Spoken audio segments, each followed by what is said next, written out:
에스겔 28번째 생수의 강은 흘러서 에스겔서 47장과 48장 말씀입니다.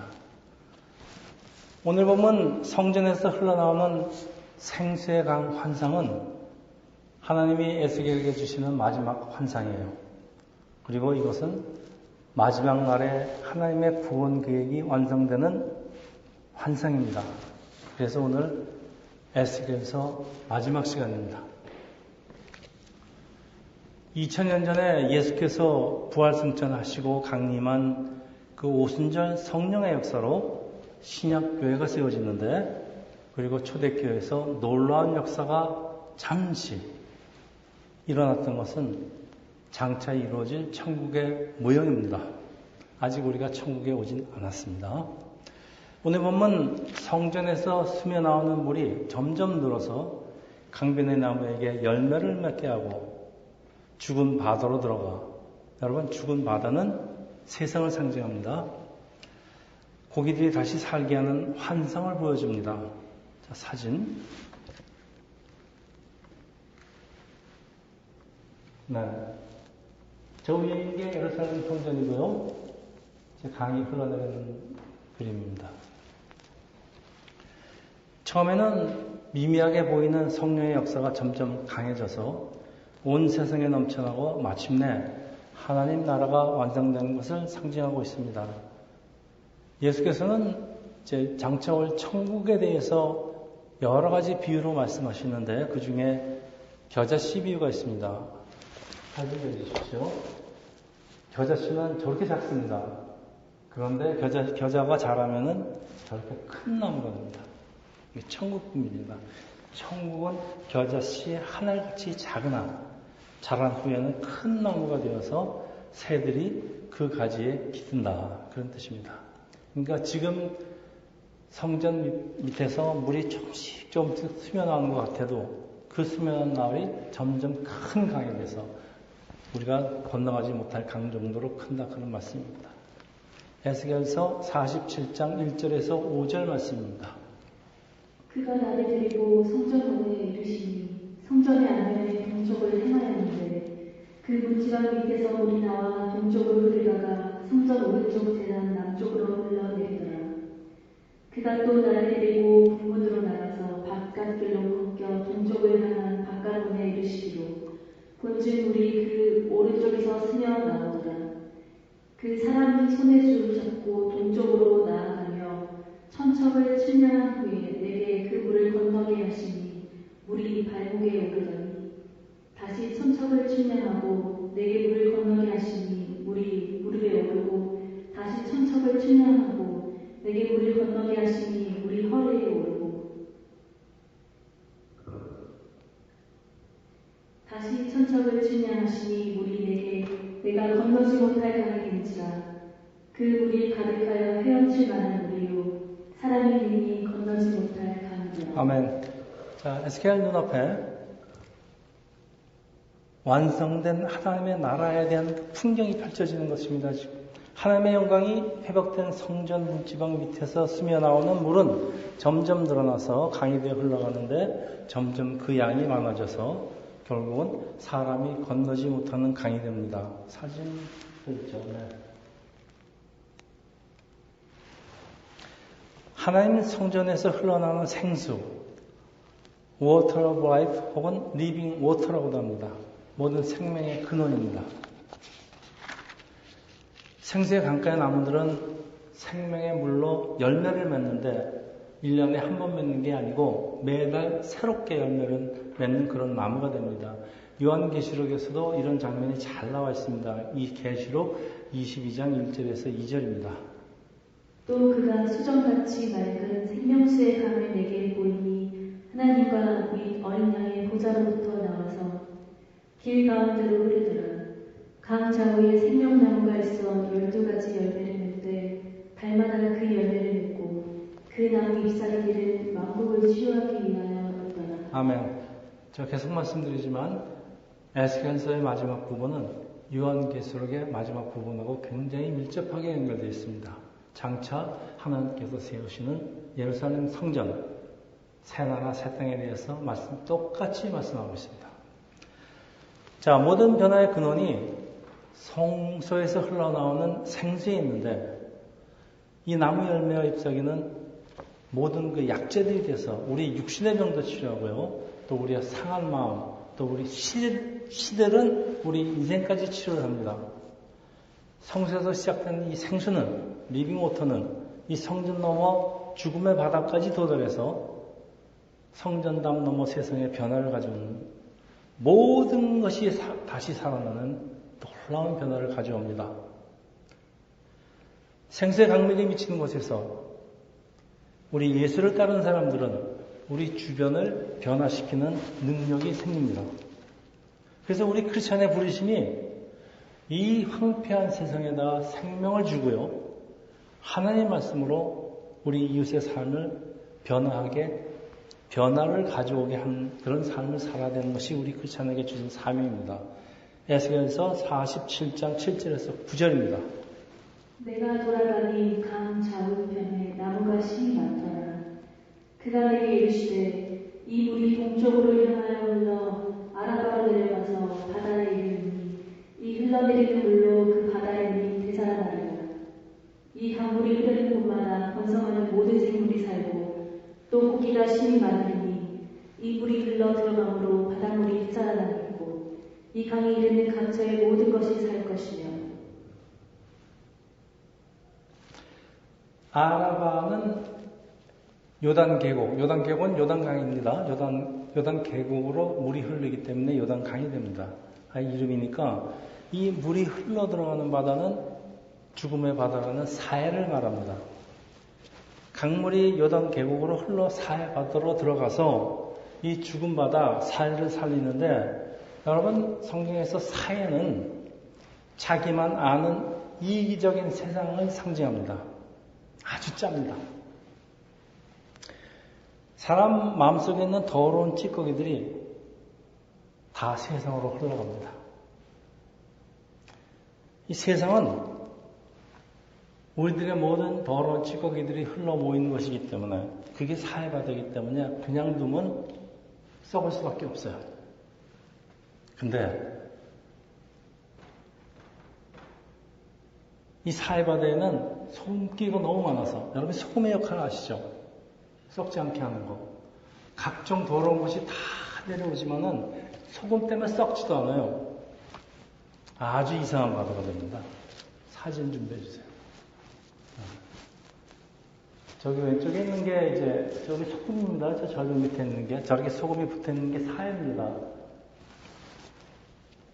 물이 흘러나가는 곳은 없고 저희가 산업지대입니다. 장렬하는 뜨거운 태양에 물은 증발하는데요. 그럼 남는 게 소금이에요. 염도가 하도 높으니까 사람이 들어가면은 가라앉질 않아요. 둥둥 저렇게 떠 있습니다. 이게 아주 이상한 바다입니다. 세계 하나밖에 없는 바다예요. 근본적으로 생명이 살 수 없는 이게 죽음의 바다의 특징입니다. 여러분 쓰레기는 썩어야지. 썩지 않는 쓰레기가 뭔지 아십니까? 지금 온 세상이 이것 때문에 몸살을 앓고 있습니다. 이 나라 갔다 저 나라 갔다. 플라스틱 쓰레기입니다. 플라스틱은 안 썩어요. 썩지 않는 쓰레기가 문제입니다. 똑같습니다, 지금. 그것이 바로 죽음의 바다의 특징입니다. 그리고 이것이 바로 세상입니다. 그런데 이 성전에서 시작되는 그 스며가는 그 은혜의 강물이 사해로 흘러 들어가서 바다가 살아나는 것은 하나님의 은혜는 세상으로 흘러 들어가 세상을 치료하고 세상을 살리는 하나님의 역사를 지금 상징하고 있습니다. 여러분 이것이 장차 이루어질 하나님의 나라고 또 여러분 우리가 여기서 이 땅에서 이루어야 되는 하나님의 나라이기도 합니다. 오늘 본문의 주제는 생수, living water, water of life, 생명의 물. 네, 성전에서 흘러 죽음의 바다, 세상을 치료하는 생수. 무엇을 말씀하십니까? 생수는 무엇일까요? 사진 해주세요. 네. 요한복음에는 저 사마리아 우물가 여인과 그 예수님과의 대화가 기록됩니다. 아주 유명한 구절입니다. 요한복음 4장 13절에서 14절이죠. 예수께서 대답하여 이르시되 이 물을 마시는 자마다 다시 목마르려니와 내가 주는 물을 마시는 자는 영원히 목마르지 아니하니 내가 주는 물은 그 속에서 영생하도록 솟아나는 샘물이 되리라. 아멘. 여러분, 수가성 여인 얘기는 굉장히 긴 얘기지만은 오늘은 생략하겠습니다. 세상에서 주는 물, 아무리 좋아 보여도 이 물은요, 마치 손기가 들어간 바닷물 같아요. 여러분, 바닷물은 마시면 마실수록 갈증이 나는 겁니다. 자, 사진 펴보여주세요. 네, 저게 조난당해서 구명보트에 실려있는 사람들입니다. 이 조난당한 사람들이 바다를 떠돌아도요, 아무리 목이 말라도 절대 바닷물은 마시지 않습니다. 마실수록 더 갈증이 나고 결국 갈증 때문에 죽음에 이르기 때문에요. 여러분, 우리가 세상 것을 탐하고 세상 것으로 목마름을 채우려는 것은 우리 다 그렇게 살고 있어요. 목이 마르다고 소금물 마시는 것과 똑같아요. 갈증만 더하게 되고 결국 사람을 죽음으로 한다는 걸 잊지 마세요. 여러분, 조그만 아파트에 살다가 조금 큰 집을 사고 싶어서 집을 샀습니다. 그거 사면은 얼마나 만족할 것 같습니까? 한 2년, 3년 살면 좁아요. 그럼 또 큰 집으로 이사하고 싶어요. 자동차도 똑같아요. 자, 채워도 이거는 갈증은 계속 납니다. 이 세상 갈증은 끝이 없어요. 그런데 왜 예수께서 주시는 물은 영생하도록 하는 물일까요? 갈증도 안 나는 물이에요. 왜? 그래서 생명의 물이고 워터 오브 라이프고 리빙 워터예요. 예수는 사람을 만드신 하나님이에요. 우리를 만드신 하나님은 사람이 무엇을 마셔야 산다는 걸 너무나 잘 아십니다. 그래서 예수가 주시는 물을 마셔야 됩니다. 요한복음 7장 37절에서 38절이에요. 명절 끝날 곧 큰 날에 예수께서 서서 외쳐 이르시되 누구든지 목마르거든 내게로 와서 마시라. 나를 믿는 자는 성경의 이름과 같이 그 배에서 생수의 강이 흘러나오리라 하시니. 아멘. 세상은 사막 같은 곳이에요. 그래서 우리가 세상에 살면서 항상 목마름이 있습니다. 우리가 목마를 때 찾아야 되는 것은 세상에 주는 소금물이 아니에요. 이건 마시면 마실수록 더 갈증이 납니다. 그래서 예수께서 주시는 물, 생수, 워터 오브 라이프, 이거 마셔야 됩니다. 예수께서 주시는 생명의 물을 마시면은 우리 배에도 생수가 흘러나오는데요. 생수가 왜 이렇게 중요할까요, 여러분? 여러분, 생수가 도대체 무엇일까요? 계속되는 요한복음 7장 39절입니다. 이는 그를 믿는 자들이 받을 성령을 가리켜 말씀하신 것이라. 여러분, 생수가 뭐예요? 생수가 뭐라고 했습니까? 성령입니다. 생수는 성도들이 받을 성령이라고 하십니다. 누구든지 예수께서 주시는 생수를 마시면은 성령이 임하고 성령의 생수가 흘러나오는데, 에스겔서에서 보여주시는 생수의 강이 흘러나오는 것은 성전이에요.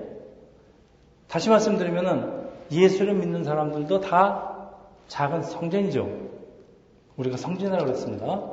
그러면 크리스찬의 배에서 생수가 흘러나온다는 그런 뜻은 성령이 우리 안에, 생수가 우리 안에 있기 때문에 우리도 크리스찬은 이웃에게 생수가 흘러나오는 작은 성전이 된다는 뜻입니다. 돼야 되는 게 아니라 성전이 되는 겁니다.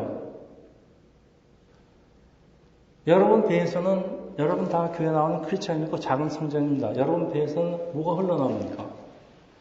민주씨, 태욱씨 배를 찌르면 뭐가 흘러나와요, 저기서? 생수가 흘러나옵니다. 성령이 흘러나와야 돼요. 뭐가 나옵니까? 하영씨? 어느 배를 찔러면? 아멘. 저 정답이 저렇게 나왔습니다. 자, 이건 각개인에 그치는 게 아니에요. 이건 신앙 공동체로 확정돼야 되고 또 돼야 됩니다. 사실 오늘 본문이 이걸 강조하고 있어요. 생명의 물은 생수는 성령입니다. 그리고 성령의 역사는 소금 같은 세상을 치료합니다. 그래서 에스겔서가 요한계시록과 요한복음과 밀접하게 연결되는 이유입니다. 우리 지난 시간 성전에 있는 문에 대해서 살펴봤죠. 황금문도 있고 사제문도 있고. 자, 우리 몸도 성전이라고 그랬어요. 작은 성전에. 그럼 우리 몸에도 문이 있어요. 무슨 문이 있을까요? 네, 마음은 좀 이따 얘기하고 육신의 몸부터 먼저 얘기합시다. 우리 육신의 몸에 무슨 문이 있어요? 여러분, 음식이 들어오는 문, 입구가 있어요. 그게 뭐예요? 입입니다. 네, 또 음식물이 소화되어서 나가는 문, 이건 얘기 안 하겠습니다. 출구가 있어요. 이게 우리 육신에 있는 가장 중요한 부분입니다.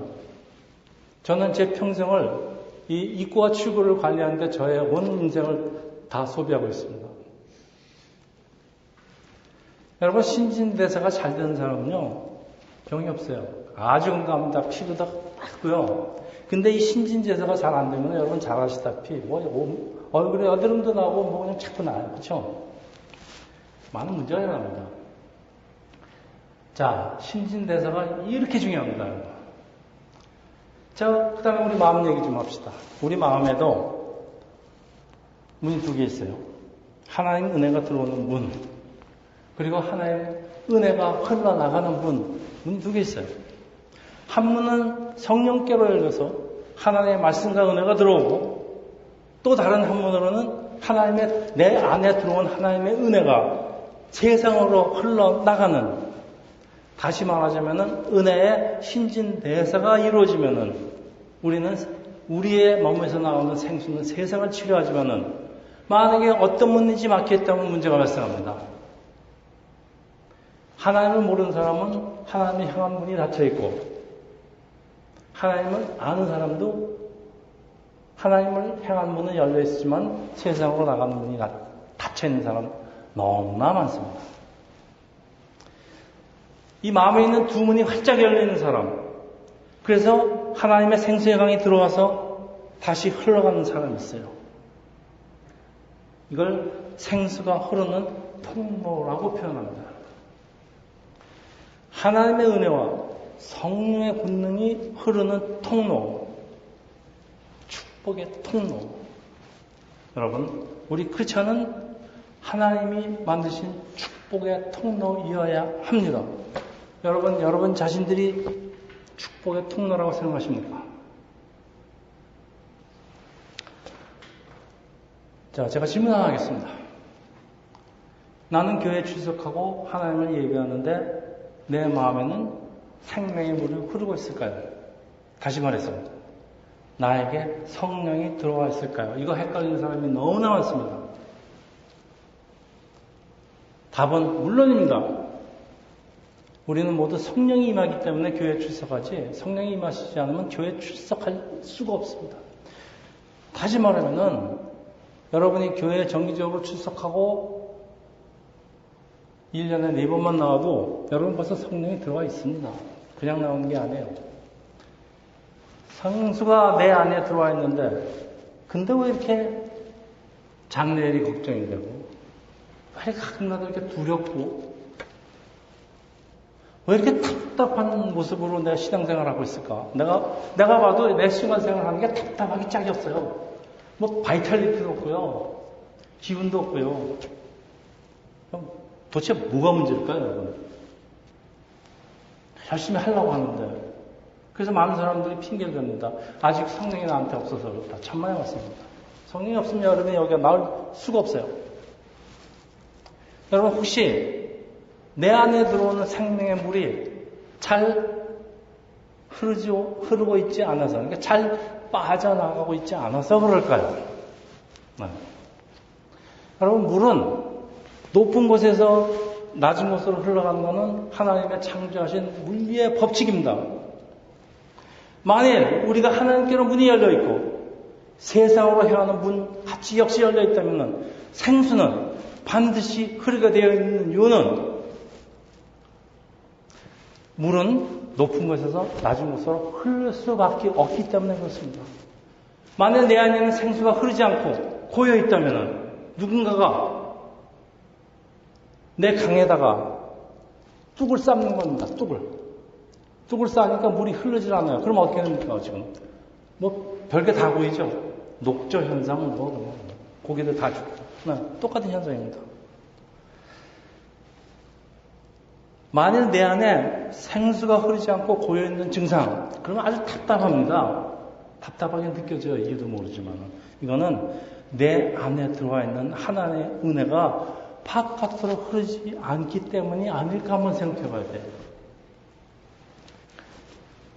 내 안에 들어와 있는 하나님의 은혜는 증거를 해버리고, 그러면 나는 두려움의 갈증, 세상 갈증에 시달릴 수밖에 없어요. 하나님을 항상 바라보고 내 마음의 문을 열면서 산다면, 그리고 세상을 향한 문도 열고 나를 통해서 하나님의 축복의 은혜가 흐른다면, 이렇게 흐름이 좋다면요, 하나님의 은혜는 더 많이 그리고 더 빨리 나에게로 흘러 들어오는 것은 이 하나님이 창조하신 높은 곳에서 낮은 곳으로 흐르는 창조의 법칙입니다. 여기 한 가지 더 있습니다. 나의 자세가 낮을수록 좋아요.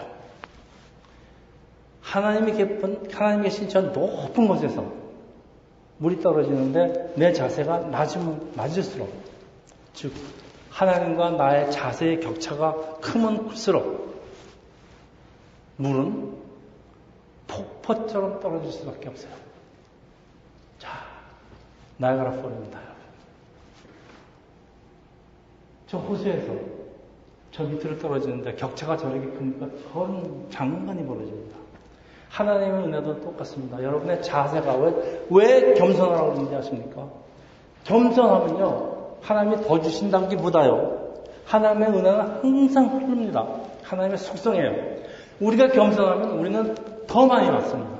더 많이 빨리 엄청난 폭포처럼 하나님의 은혜가 들어옵니다. 근데 자기가 자꾸 높아지려고 하면요, 하나님하고 거진 같아지면요, 물은 안 흘러요. 여러분, 자세 낮추세요.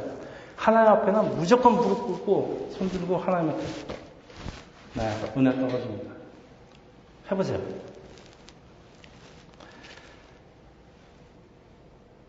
여러분, 하나님의 은혜가 가끔 가다 보면 들어와요. 왜냐하면 예배하다 찬송하다 가끔 가다 보면 울컥해요. 네, 들어옵니다, 지금. 들어오는데 마음속 뜨거워지는 것 같아요. 근데 얼마 가지 않아서 식어버립니다. 왜 그럴까요? 혹시 흐름이 막혀 있지 않을까요, 또? 그래서 사람들이 은혜 받아보겠다고 이 신령한 은혜를 사모하고 갈망해서 부흥해가지고 수양해야 한다는 쫓아내고 예전에는 참 많이 했습니다. 어떤 아주 영적인 현상이나 자극적인 것만 찾아요. 그래서 목사님 설교도 아주 자극적인 목사만 좋아합니다. 장금 쓰면 엎어지고. 여러분, 여러분, 하나님의 은혜가 부족해서가 아니에요. 나한테 들어와 있는 하나님의 은혜를 세상으로 흘려보내지 않기 때문에 꽉 막혀서 그럽니다. 꽉 막힌데 어디서 들어옵니까? 물이 막혀서 들어올 데가 없는데. 자, 우리 한국교회에 아주 나쁜 특징이 하나 있습니다. 하나님을 바라보고 하나님을 찾는 훈련은 잘 돼 있어요. 이거 따라가기 힘듭니다. 그렇지만은 이웃에게 흘러보내는 훈련이 잘 돼 있지 않아요. 집단 이기주의예요. 이게 현대교회의 문제점입니다. 지들끼리 모여서 교회에서 지들끼리 막 그러고선요, 아무것도 안 해요. 자기 교회 크게 질서는 나오고 아무것도 안 해요. 자기끼리 잔치할 생각은 흘러보내질 않아요. 그러면은 결과가 어떻게 됩니까? 하나님의 은혜가 내 안에서 보입니다. 언젠가는 그 은혜마저 사라져버리기 때문에 여러분 지금 이 난리가 나는 겁니다. 지금. 여러분 좋은 음식을 아무리 먹으면 뭐예요? 신진대사가 안 돼서 빠지지가 않는데 뭐 똑같은 얘기입니다. 지금. 하나님을 향한 마음이 열렸어도요. 이웃을 향한 마음이 막혀있다 그러면은 하나님의 은혜가 아무리 폭포처럼 쏟아져 내려도 내가 받을 그릇이 작아요. 꽉 찼어요. 더 이상 받을 데가 없어요. 여러분. 답은 하나밖에 없어요. 여러분이 받은 은혜를요. 이웃한테 자꾸 흘러보내야 됩니다. 여러분. 예수께서 하신 말씀입니다. 누가복음 6장 38절에요. 주가 그리하면 너희에게 줄 것이니 곧 풀이 되어 누르고 흔들어 넘치도록 하여 너희에게 안겨주리라. 너희가 헤아리는 그 헤아림으로 너희도 헤아림을 도로 받을 것입니다. 저 보십시오. 처음에 시험은 하나님께서 구하기만 주신다고 그랬어요. 주는데 아주 넘치게 흔들도록 넘치도록 준다고 그랬어요. 근데 우리가 이웃을 헤아리지 않아요. 그러니까 헤아림, 내가 이웃한테 한 만큼 그대로 받는다는 그런 얘기입니다. 그래서 우리가 세상 사람들을 모두 돌볼 수는 없어요. 그렇지만은 하나님이 나에게 맡기신 사람은 반드시 내 주변에 있습니다. 그게 누가 됐든. 네. 그래서 주님은 말씀하십니다. 지극히 작은 자 하나에게 한 것이 곧 내게 한 것이다. 주님 말씀이 뭡니까? 여기저기 돌아다니면서 뭐 큰일 하려고 그러지 말고요. 내 곁에 있는 작은 소년한테 힘을 더해서 도와주라고 합니다. 그게 주님한테 한 가지 똑같이 지급된다고 그러지 않습니까? 여러분 주위에 있는 사람들 보세요. 자, 우리 새 예루살렘 성전 우리의 죄를 사하시고 성령을 부어주신 것을 약속의 상징입니다. 그래서 에스겔이 본 환상의 성전은 사실은 바로 오늘의 교회입니다. 물론 장차 이루어진 교회이기도 하죠. 근데 교회의 머리 되시는 예수께서는 오늘도 우리에게 성령을 보내십니다. 그래서 성령의 역사는 점점 강해져서 교회 문지방에서 스며나는 작은 물이 아니고 우리 목까지 차는 깊은 성령의 물이 됩니다. 하나님의 은혜가 임할 때는요. 처음에는 발목까지 잠기지만요. 점점 물의 양이 늘어나서 무릎 잠기고요. 허리 잠기고 가슴, 목까지 잠깁니다. 성령의 역사가 이렇게 일어납니다. 여러분. 그렇게 되면요. 꼼짝도 못합니다. 네. 전 경험이 있어요. 꼼짝도 못하겠더라고요. 네. 나를 조정하는 사람은 더 이상의 내가 아니고요. 성령 나를 꼼짝 못하게 조정하세요. 여러분, 제가 왜 목사가 됐습니까? 잘 나가던 사업가가 왜 목사가 됐겠습니까? 그 나이에. 제 마음대로 할지 못하니까 그래요. 꼼짝 못하게 하지. 자, 이 성령의 깊은 물속에 잠겨. 오늘 우리 찬송했죠? 예수로 나의 구주 삼고 세상과 나는 간 곳 없고 부족한 주만 보인다. 이 정확한 표현입니다. 이 찬양 작곡가, 이 작사한 사람의 간증이 그래요. 부족한 주만 보입니다. 여러분 이렇게 되면요. 바다 위에서 폭풍이 일어나고요. 쓰나미가 막 몰아치고 난리가 나지만요. 바닷속 깊은 곳에 성령의 깊은 물속에 잠겨 있으면요. 위에서 무슨 일이 일어나는지 나하고 전혀 상관없어요. 세상에서 무슨 아무리 난리가 쳐도요. 세상의 유혹과 아무런 영향을 받지도 않습니다. 나는 그 안에서 평안한 거예요. 이게 성령의 역사입니다. 우리가 여러분 성령을 깊이 삼아야 되는 이유는 여러분 두려움이 없어집니다. 세상에 어떤 일이 일어나도. 하나님의 은혜가 내 마음에 부어지면요. 나의 속사람을 새롭게 하고 어떤 성품까지 변화시킵니다. 그래서 아주 이기적인 사람이 이웃이 가려워져요. 정말 도와주고 싶어서 그냥 어쩔 줄은 몰라요. 그렇기 때문에 우리 은혜받은 한 각 개인에 그치지 않고요. 우리 이웃에게 하나님의 은혜를, 예수를 전도하고 나누고 싶은 마음이 샘솟듯 일어납니다. 목사가 전도하라는 소리 안 해도요. 이런 분들은 전도하고 싶어서 가만히 있지 못합니다. 그러니까 성교사로 나가고 그런 거 아닙니까? 여러분 이 사해바다의 짠물이요. 생수로 변하면요, 사람들이 하나님께로 돌아오는 역사가 일어나는데, 더 놀라운 것은요, 참 인생 살다 보면 재미없을 때 있어요. 힘만 들고. 소망도 없어. 이건 앞이 캄캄해. 길이 열릴 것 같지도 않고. 내가 이걸 언제까지 이 인생을 살아야 되나? 우리 그럴 때 있습니다. 근데 하나님의 은혜가 들어오면요, 내 주위의 환경이 하나도 변한 게 없어요. 문제는 그대로 남아있지만은 갑자기 이 세상이, 내가 살아가고 있는 세상이 은혜롭고요, 그래도 살만한 것으로 변한 역사가 일어납니다. 네. 여러분, 이게 성령의 생수가 터졌다 그러는데, 우리가 하나님의 은혜를 이제 차서 목까지 가득 차게 되면요, 우리의 신앙생활이 갑자기 활기가 넘치게 됩니다. 우리 주변에 있는 세상이 살아나는 역사가 시작됩니다. 누가 무슨 교회 주의를 지키기 때문에 교회 나오는 게 아니라 교회에 가고 싶어서, 하나님 만나서 하나님 찬양하고 싶어서, 견딜 수가 없어요. 네, 성령의 역사입니다. 그리고 여러분, 생수가 나오는 것은 성전밖에 없어요. 딴 데서는 안 나옵니다. 여러분은 성전인 교회에서 생수가 나오도록 기도해야 되는 책임이 여러분한테 있어요. 성전에서 생수가 나온다는 게 무슨 말씀인가 하면요, 목사 입에서 생수가 흘러나와야 된다는 겁니다. 생수가 말하지 않도록.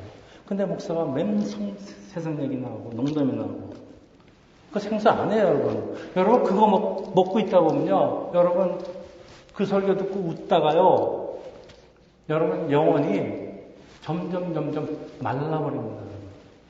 여러분 생수를 먹어야 돼요. 때로는 그 생수가 부담이 되기도 해요. 나를 자극하기도 해요. 어떤 때는 너무 듣기가 부담되기도 하지만, 여러분 이게 하나님의 말씀이고 이게 하나님의 생수예요. 여러분이 이거 먹지 않고 딴 거 먹으면 여러분 결국 죽을 수밖에 없습니다. 그래서 여러분이 목사 입에서 하나님의 말씀만 나오도록 여러분이 기도하셔야 됩니다. 물론 저도 하지만요. 그래서 하나님이 이스라엘에게 이 성전을 지키라는 사명을 주신 이유가 그래요. 우리가 교회를 지켜야 하는 이유도요, 이 하나님의 성전에서는, 교회에서는 생수가 흘러나오는 곳이기 때문에 여기는 우리가 목숨 걸고 지켜야 되는 것입니다. 자, 이제 에스겔서가 끝나는 47장 13절부터 48장까지 하나님 백성에게 나눠주시는 그 기업에 대해서 말씀하셨는데, 하나님의 은혜는 한 사람에게 그치지 않고 모든 백성에게 골고루 역사한다는 그런 말씀입니다. 그러니까 생명을 주는 강의 환상은 이스라엘 각 지파들의 기업으로 나눠질 땅의 경계들에 대한 환상으로 이어지는데요, 너무 길기 때문에 우리 성경 구절 2절만 읽고 그냥 넘어가겠습니다. 47장 22절입니다. 너희는 이 땅에 나는데 제비 뽑아 너희와 너희 가운데 머물러 사는 타국인 곧 너희 가운데에서 자녀를 낳은 자의 기업이 되게 할지니, 너희는 그 타국인을 본토에서 난 이스라엘 족속같이 여기고 그들도 이스라엘 지파 중에서 너희와 함께 기업을 얻게 하되. 자, 48장 29절하고 35절입니다. 이것은 너희가 제비 뽑아 이스라엘 지파에게 나누어 주어 기업이 되게 할 땅이요, 또 이것들은 그들의 몫이니라. 주 여호와의 말씀입니다. 그 사방의 합계는 18,000척이라. 그날 후로는 그 성읍의 이름을 여호와 삼마라 하리라. 네, 자, 여호와 삼마라는 하나님의 말씀이 등장합니다. 여호와 삼마는 하나님이 거기 계시다는 뜻입니다. 여호와 이레는 뭡니까? 하나님이 미리 준비하셨다. 여호와 니시는 하나님 나의 깃발. 여호와 삼마는 하나님이 거기 계시다. 자, 에스겔서가 여호와 삼마, 하나님이 거기 계시다로 끝이 납니다. 하나님이 계신 그곳은 작은 성전이 아니고 여기 성읍이라고 나왔습니다. 성전이 아니라 동네란 얘기예요.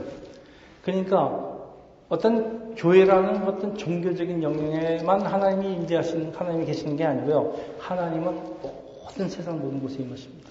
이게 에스겔서에서 말씀하신 하나님의 약속이, 하나님이 약속하시는 하나님 나라의 완성된 장소, 완성된 것, 여호와의 산마의 장소, 물론 영적인 장소입니다.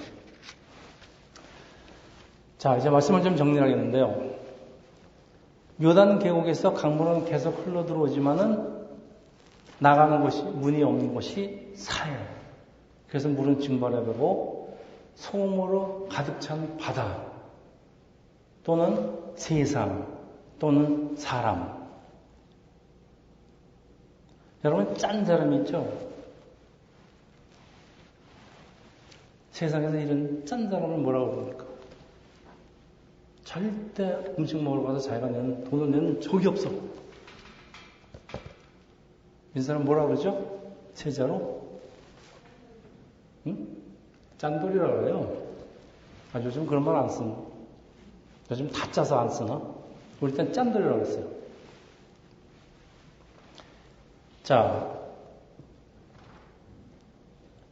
하나님의 놀라운 그 생수의 강이 세상에서 흐르지 못한 이유는 세상을 향한 문이 닫혀있기 때문인데요. 이웃을 향한 출구가 막히는 사람이 있어요. 여러분, 교회는 열심히 출석합니다. 근데 쓴맛만 나요. 단맛이 안 나요. 항상 이웃을 비판하고 정죄하는 사람들이 있어요. 이건 뭐 예수께서 말씀하시는 바리새인급이겠죠. 여러분 또 그 사람 위해서 나오는 말이 틀린 말 없어요. 다 맞는 말이에요. 근데 들으면 되게 재수없어. 국물함이 없는 사람이에요. 그리고 이제 이 사람들은 교회에서 그래요. 직장에 가면 어떡하느냐. 자기 자리 지키겠다고요. 부하 직원이나 다른 사람한테 절대 자기가 하는 일 가르쳐주지 않아요. 움켜쥐고 있어요. 자기 빠지면 자기 자리를 확보하겠다는 거죠. 자기 직장에서 자기 자리를 지키겠다고. 여러분, 제가 이분들을 비난하는 게 아니고요. 그러면 안 돼요, 이거는. 이런 사람들 그렇게 자기가 움켜쥐고 있으면요. 사장이 나를 자를 수가 없어. 왜냐하면 내가 빠지면 내 일을 아는 사람이 아무도 없어. 날 자를 수가 없어. 그럼 이 사람들 자기 자리 지켜야 할 것 같죠? 천만에 맞습니다. 천만에 맞습니다. 일본이 우리나라에다 무슨 뭐 반도체 뭐 안 팔면은 우리나라 반도체 산업이 다 망할 것 같죠? 여러분, 한국의 반도체 산업이 망하나 안 망하나 저하고 4개 주셨습니다. 절대 망하지 않습니다. 다 대치가 납니다. 여러분, 교회에서 나 없으면 찬양대 망가질 것 같죠? 천만에 말씀하지 마세요. 할 사람 많이 있습니다. 새로운 인재가 계속 받을 거예요. 자, 이게 그래요. 그래서 자기 자리도 지키지 못하고요. 반대로요. 남에게 항상 베푸는 사람이 있어요. 그럼 자기가 다 줘요. 근데 그 사람한테 이상하게요. 지금 자기가 가진 자리의 위치를 훨씬 넘어가는 새로운 기회가 반드시 찾아오는 거 잊지 마세요. 여러분 보세요. 여러분 하나님 나라 세상에 일어나는 일이 좀 달라요. 그렇지만은 세상도 하나님 나라의 한 부분이기 때문에 그렇습니다. 하나님 나라에서 일어나는 일은 내 걸 남한테 주면 없어질 것 같아요. 여러분 주면요 또 들어옵니다. 황금 하라는 얘기 아니에요 지금. 내 이웃한테 주면요 이상하게 그 돈이 없어질 것 같죠. 이상하게 들어와요. 그게 하나님의 은혜가 됐든 이웃에 대한 사랑이 됐든 영적인 것이든 물리적인 것이든 모두 포함해서 그렇습니다. 여러분 주면 또 들어옵니다. 왜냐하면 아까 말씀드렸죠. 하나님은 항상 주시기 때문에 항상 쌓여 있습니다. 항상 쌓여 있는 거를 내 통에다 받으려면요 내가 밑으로 쫙 내려가서 그 파이프에다가 하나님이 가시는 그 보물 창고에다가 내 파이프를 찾고 보면요 그건 내려올 수밖에 없어요. 여러분, 혈류폭 여인이 예수의 옷자락을 잡았더니 예수님도 모르는 사이에 예수님이 가진 그 능력의 치유의 능력이 흘러내려갑니다. 그리고 예수님이 깜짝 놀라서 물어봐요. 누가 내 옷 잡았어? 예수님 모르던 얘기예요. 그럼 예수님이 뭐라는 얘기예요, 지금? 예수님 능력이 창고예요. 내가 밑에서 갖다 대기만 하면요, 흘러나오게 돼 있어요. 이게 하나님 나라 일이에요, 여러분. 여러분 주세요. 자 이제 마지막으로 정리 좀 하겠습니다. 에스겔의 사명은 포로가 되어서 캄캄한 절망성에서 하루하루를 보내고 있는 이 포로 이스라엘에게 말씀으로 희망을 주는 게 에스겔서입니다. 네. 여러분, 우리의 부르심이 다 똑같아요. 이 세상의 포로가 돼서 절망 속에 살고 있는 이웃, 세상 사람들 다 그렇게 살고 있습니다. 네. 그렇지만 우리가 하나님부터 받은 하나님의 은혜와 사랑을 나눠주어서 그 사람들로 하여금 소망을 갖게 하고 오늘 우리가 부른 찬송대로 그들로 하여금 그 십자가 은혜에 가까이서 많은 열매를 맺게 하는 게 우리의 크리스천의 부르심의 사명이고 그것이 우리의 일이고 그것이 우리의 기쁨입니다, 여러분. 여러분, 성령의 물에 완전히 잠겼던 날이 하루 있었어요. 그날 제가 일기를 기록했는데 그때 소개하면서 제가 시로 나왔습니다. 그래서 이따 소개하면서 말씀을 마치는데 여러분, 한 분은 하나님께 그리고 또 다른 분은 이웃에게 여러분의 마음의 문이, 여러분의 영의 문이 항상 두 문 모두 활짝 열려서 하나님의 은혜를 풍성하게 받으시고 여러분이 그 받으신 하나님의 은혜를 이웃에게 풍성하게 흘러보내는 찬양교회 성도 여러분 되시기를 예수 이름으로 축원합니다. 신앙송하겠습니다. 주님의 파도, 이제는 아무것도 내 뜻대로 못합니다. 주님 깊은 바닷물 속에 옷까지 잠겨서 숨도 제대로 못 쉰답니다. 주님 파도 치는 대로 물결 따라 움직일 뿐, 주님 앞에 나아가 엎드릴 뿐, 주님 어찌 이런 모습으로, 주님 이제 나를 얹어주려고 다음 파도만 기다리는 가난한 나의 마음을 주님은 진정 아십니까? 11월 1일 91년에 제가 기록한 일기인데요. 그때는 제가 주님이 저를 어떻게 하시는지 몰랐습니다. 그리고 수십 년이 지난 다음에 제가 목사가 되어서 여러분한테 설교를 하고 있습니다. 하나님의 역사입니다. 기도하겠습니다. 할렐루야. 하나님 아버지.